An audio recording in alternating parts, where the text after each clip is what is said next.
Should I turn off the fans too? Oh, at this point, I'm over here. It's going to pick up the freezer as well. No one gives a shit. And I'm putting that grainy British music behind it as well. So. Oh, yeah. That's what?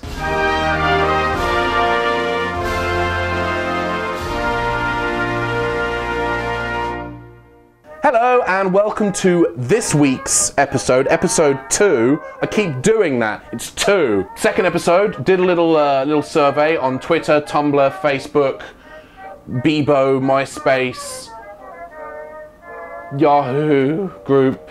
I put out a call, is what I'm saying. I asked people what should the next candy bar be, and overwhelmingly people wanted me to do Kit Kat. So instead I'm doing Charleston Chew.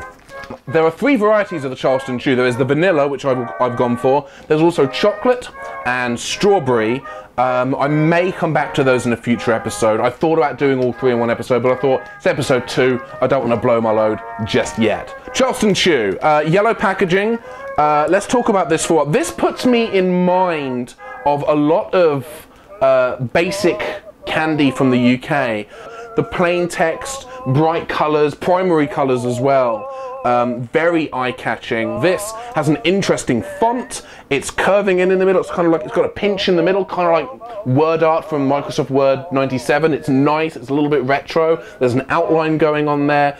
There's a star. I think that was drawn by hand because look at this. Look how like that's not like a drag and drop shape. That's just someone with too much time on their hands trying to draw like a pow, and it doesn't quite look right.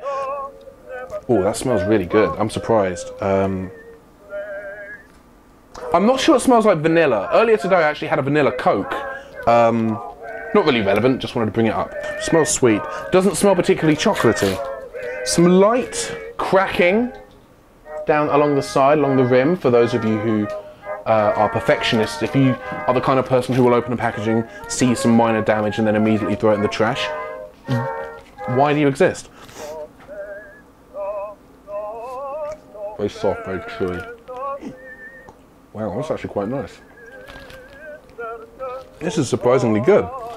It starts off just kind of slightly vanilla-y, and then once you've been chewing it, it's a little bit hard. It's still chewy, but harder, slightly harder than I would like. That's a personal preference. But once you've gotten a couple of chews in, the flavors start to release. It kind of reminds me of like buying fudge at the seaside, like going to Great Yarmouth in the UK. That's what this kind of reminds me of. Now, it's obviously not, because it's not really fudge so much as it is white. It's actually really good. The star I pointed out earlier has the words "try frozen" on it. So I bought 2. So I could try frozen. No cracking, no damage along this one. This one is pristine. Oh my god. Wow. Firstly, that point is sharp enough that I could shank a guy with this. If I were in prison, all I'd need to do is buy a Charleston Chew, put it in the freezer, wait a couple of hours, take it out, bite it, and stab White Power Bill in the gut. Problem solved. And if your name is Chester, you'd earn the nickname Charleston Chester. So I think that's a win-win scenario for everyone involved. It's crunchy. It still has that vanilla taste. It doesn't quite give me the seaside fudge feel that a non-frozen bar gives me, but it's surprisingly good. Now, if Americans think this is shit, then suddenly I've lost all credibility as a candy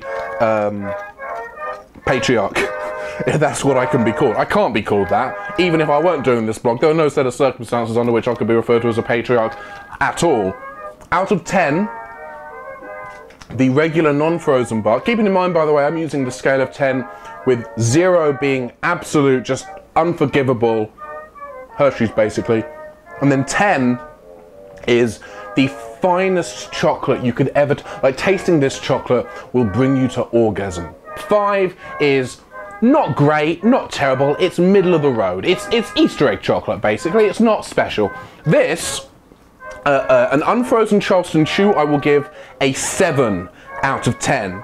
7.5 if you include my personal nostalgia of the seaside fudge. Surprisingly good, very sweet, very tasty, although I'm starting to feel a little bit hoarse in the throat. For the frozen bar, a bar that has been in the freezer for at least 2 hours, I'm going to give 8 out of 10. Because although it doesn't have that nostalgia factor, the fact that it retains so much flavour and the fact that it tastes so distinct, I think the frozen bar definitely is definitely better than an unfrozen bar. They're still very good, and I would still walk into a store and buy one of these, but it definitely benefits from a couple of hours in cold storage.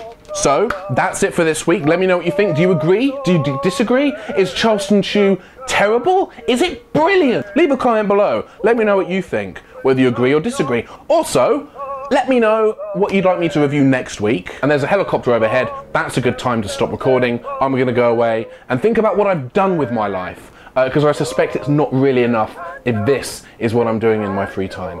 Thank you very much. I'm going over here now where the record button is.